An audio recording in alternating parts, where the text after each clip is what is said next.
మనం chalk piece ఉంది sir, chalk piece రాసిన కొద్దీ ఏమవుతుంది, అరిగిపోతుంది.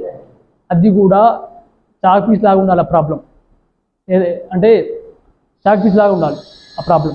చాక్ పీస్ అలానే ఉంటే అది 100 సంవత్సరాలు 1000 సంవత్సరాలు కానీ చాక్ పీస్ ఇలానే ఉంటుంది. అదే అంటున్నా, మన మైండ్ని కూడా అలా యూజ్ చేస్తేనే మన మైండ్ ఇలా అయిపోతుంది.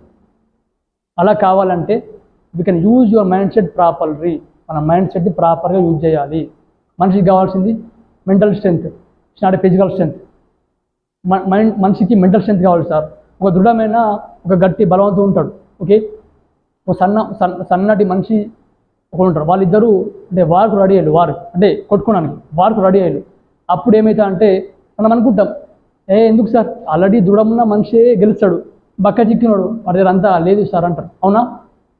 వాడికి ఫిజికల్ స్ట్రెంత్ ఎక్కువ ఉంది, బట్ మెంటల్ స్ట్రెంత్ లేదు సార్. సో కావాల్సింది అతన్ని కొట్టి పడగొట్టిండు ఎవరు, బక్క చిక్కిన మనిషి.